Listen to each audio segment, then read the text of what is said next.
Salut à tous, je suis super contente de vous retrouver aujourd'hui pour vous proposer de réaliser très rapidement et surtout très facilement votre propre hand spinner. C'est parti!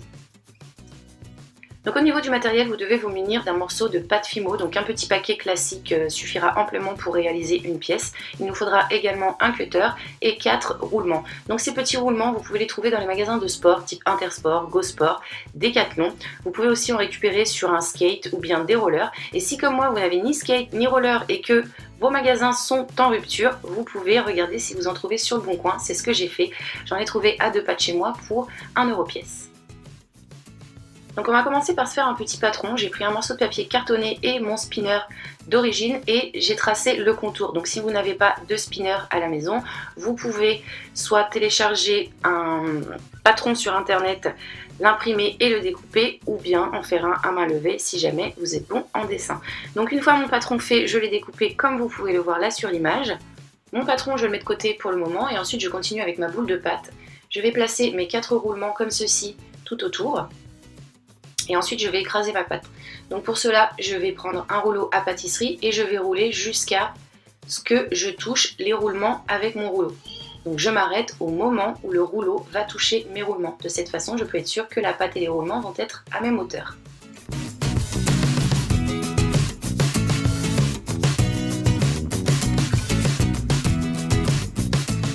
Une fois ma pâte écrasée, je reprends mon petit patron et je le pose dessus. Donc j'appuie légèrement de façon à ce que ça ne bouge pas et je vais faire avec mon cutter la découpe tout autour.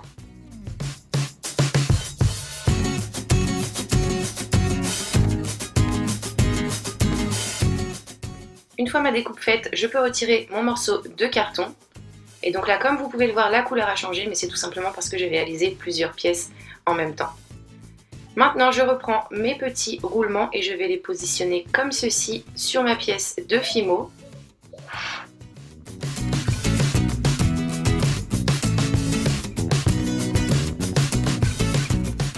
J'appuie légèrement sur chacun de mes roulements de façon à marquer ma pâte. Et une fois que c'est fait, je retire les roulements un par un. Donc, comme vous pouvez le voir sur l'image, on a là l'empreinte du roulement. On va découper ces 4 pièces. Donc on y va vraiment tout doucement et délicatement pour obtenir quelque chose d'assez propre.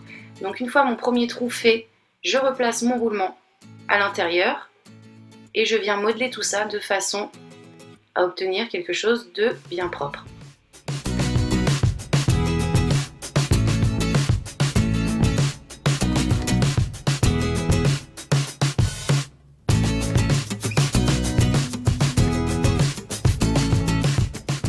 Une fois que j'ai placé mes 4 roulements avec un feutre, je suis venue refaire un petit peu les contours afin d'obtenir quelque chose de propre et joli.